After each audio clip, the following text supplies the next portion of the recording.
How's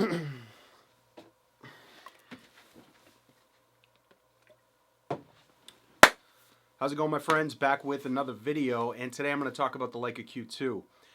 If you guys have been, first of all, thank you to everybody who's been following me on Instagram, checking out my wedding work from, this year. Man, 2020 has been, like, very crazy. It's been an emotional roller coaster, but Sarah and I are so grateful. We really have been just as busy, if not more busy, than we ever have been, or for the last few years.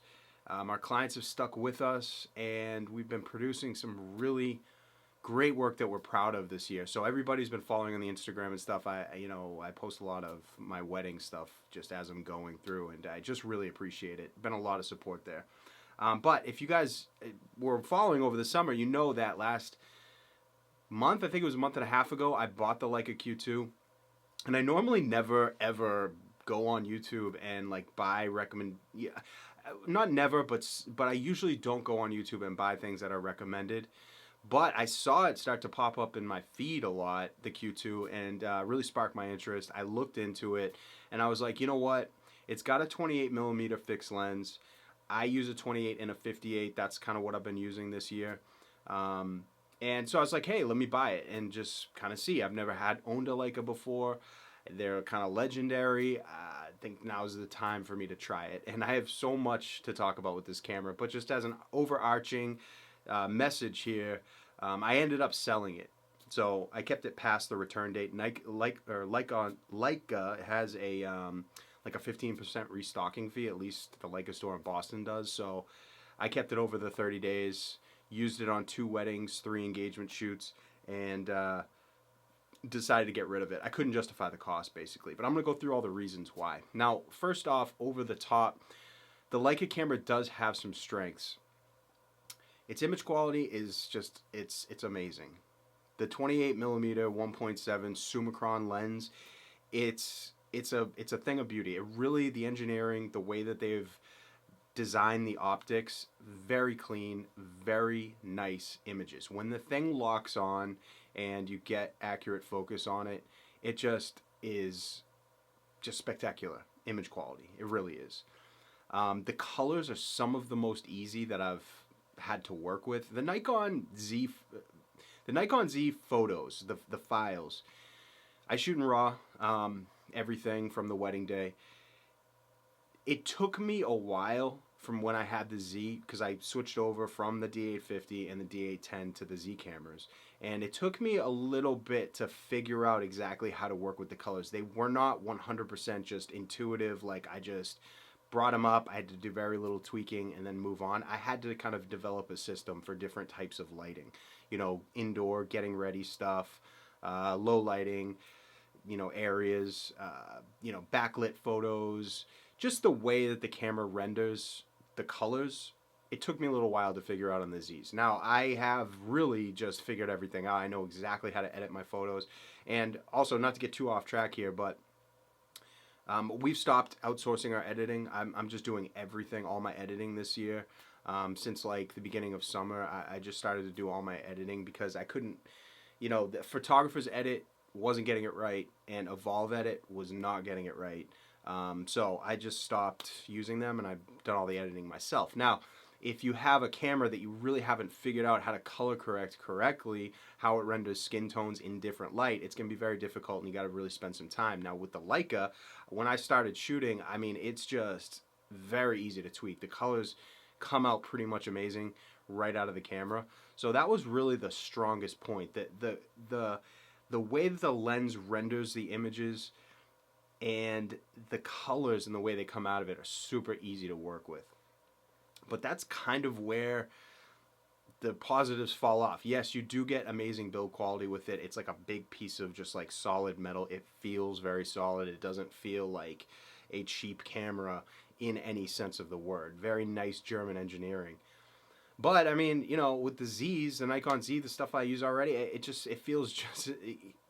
feels professional as well. I mean, the only thing with the Zs that I really don't like in terms of the build quality is the rubber tends to fade. Like where you have the 2 function buttons in the front, my rubber is all chewed up and torn up. And it's not even like I keep my fingernails like really clipped all the time, so It's just the rubber and the grip just kind of fades on it pretty easily. But the rest of the body is just crazy durable. I've dropped the Z cameras a bunch of times. I've bumped them into things. I've used them in the water, extreme temperatures, all that, and it's just they've held up great.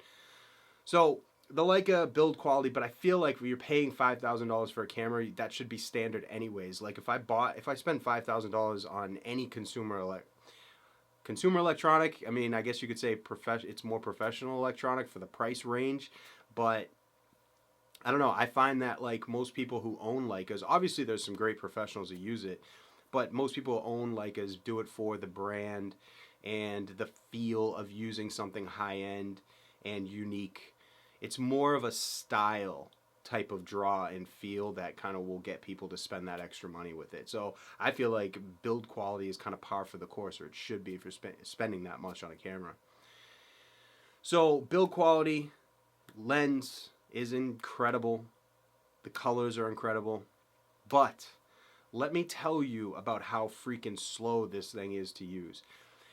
The focus modes are like, to change anything, you have to actually go into the menus. Now there are a couple like programmable buttons that you can change on it, but basically they've gone with the minimalist idea where they're trying to take away functionality in terms of like good, sleek design. And that is where the uselessness of the camera comes out.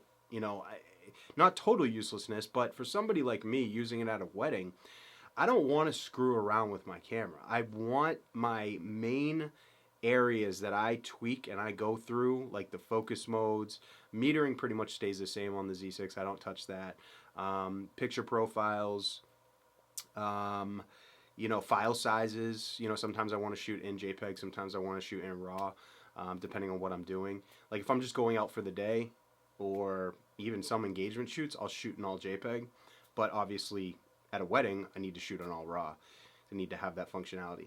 They have this mode where it says, you can kind of crop in, because it's 47 megapixels, big file sizes.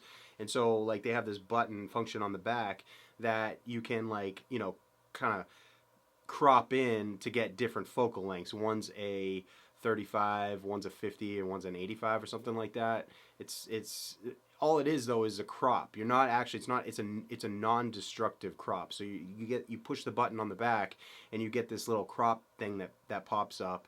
And so like you frame it inside that rectangle and it's supposed to be a longer focal length. But it's so stupid because it's non-destructive anyways. It doesn't change the actual rendering of a focal length. Like, the difference between a 35 and an 85 is not just the crop. It renders differently. Like the compression is different in the background. The bokeh is different in the background. The way it renders like the face, things are elongated and just different with a wide angle as opposed to a telephoto or something like that. So it's a useless crop thing that they're trying to sell as, useful. Because personally, if I'm gonna crop, like if you have almost 50 megapixels of cropping ability or of resolution, you just shoot everything wide, and if you need to crop it later on, you just do it in post. Why the heck would you do it in camera? And I mean, this is just kind of like a minute like thing, but it's a perfect example of like why the Leica is not great for people like me who shoot a lot, who are constantly going into different areas, up in people's faces, running around. Just like I go off my ideas and I let that dictate how I shoot on the wedding day. I don't like to be restricted or have like a bottleneck in my ability to capture a photo just because of dials or controls. So like this cropping thing, it's where the back button focus normally would be on a Z camera or something else, but it's like basically flush with the back of the camera. So you can't even if you wanted to use that crop, it's like almost like you have to take the camera away from your eye, look at where the button is, and then push it, because you can't even, it's very difficult to feel if you're sliding your thumb back. And that might sound very like a minuscule critique of the camera, but it's really not. Because once you get to a level where you're confident in your ability to go off your instinct and basically go where your mind is telling you for the shot, the last thing that you want is to be restricted because you're thinking about how, like, where's the button, or how do I change this, or oh, I'm on face tracking right now and it's not focusing. I need to get into a single point focus mode really quick so I can capture this moment. Like, I would have to take the camera away. I have to go into the menu, or it's just it takes too long. So the slowdown of the function in the controls was like one of the main reasons why I had to give it up. It took me too long. So I did miss some shots that I absolutely normally would have gotten because I had to take the camera away, go through the menu, pull up the correct mode that I wanted, and then continue on shooting. The face tracking mode, I'm sorry, I didn't even use face tracking, but it has a tracking mode, just kind of like the 3D tracking from the Z6 3.0 software that came out, where the box comes up, you can lock it onto something and then track it as it moves around. I use that like 90% of the time with the Leica Q2, and it's slow. It is. It was the best focus mode in terms of the fastest response I could get to, like, getting something in focus of people who are moving and quickly changing the composition. It worked pretty well, but nothing even as close to my Z6 and what I'm used to. Nikon has done a much better job at the autofocus, 100%. That is not even a debate. Like, Leica is, I don't know why at this point in the game, in the software and cameras, they would come out with something that's so slow. Like, you know what I mean? It's just, it doesn't make sense now. These cameras are basically like walking computers, and if you're going to charge that much money, like, the modes should be very, very good, especially autofocus. So, when it locked on, it was in focus every single time, no matter what. I mean, if the camera locked on, it was in focus, but it took a while. It's slow. It almost feels like using a computer with, like, 8 gigabytes of RAM, as opposed to like 40. Like, I have 40 gigs on this editing computer that I use. That's the best way I can describe it. Like, there's lag, you know what I mean, and really turned me off from the camera. So, like I said, the optics were great. The ease of use with the colors and editing were great. Another thing is the size of the files. You're using 47 megapixels. The files are almost 100 megs every single one. I mean, Jesus Christ! If you're using this camera for a wedding, that is such a bottleneck. Unless you have your backup drive that you work off. I assume if you're doing weddings, you're working off some type of backup RAID, something like that, storage device. Unless you're using SSD backups with Thunderbolt 3, it's like a huge bottleneck. I mean, it really is. I have a RAID, a LaCie RAID right here. It's Thunderbolt 3, but it's an actual hard drive as opposed to an SSD. And it's just, it's just too slow, basically, with it. It just slowed things down. The 24 megapixels, I keep saying this and going back to it, the 24 megapixels is the sweet spot. I mean, it's absolutely perfect for weddings because you have cropping ability, plus you have, not massive, huge file sizes. You have just enough to work with some crops, and you have just enough to make every single detail on their skin not 100% stand out. I mean, if you're doing advertising or you're doing something where you need to blow up huge images, okay, maybe you need the you need that major resolution. But if you're just using it for people, you don't want that high resolution. You really don't, because it just brings out too many imperfections, and you have to spend time to actually get rid of those or smooth them out so it looks, pleasing to people. Nobody wants to, zoom into their face on a wedding photo and see like every single pore or every single, wrinkle just like tack sharp. Just not pleasing, not flattering. So the Leica Q2, overall, it is not worth the $5,000. This is my opinion.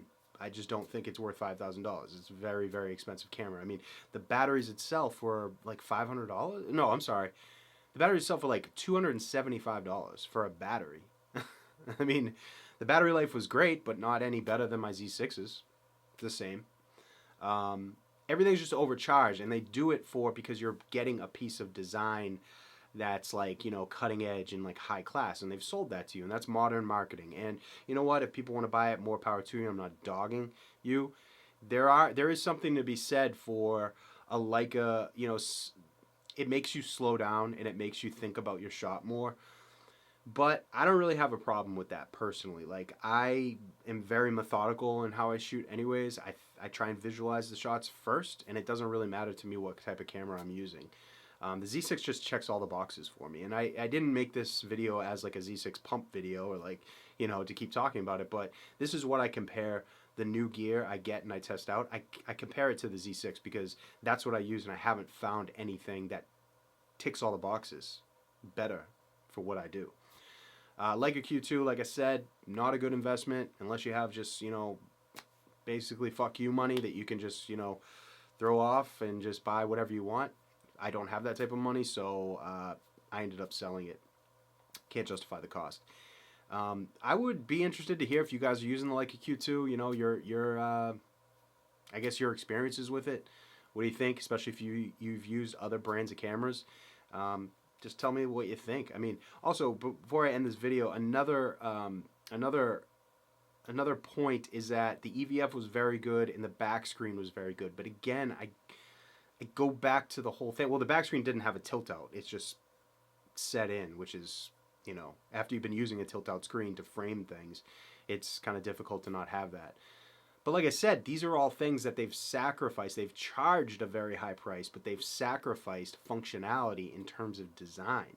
And it just, for somebody like me, that just doesn't make a lot of sense. It really doesn't.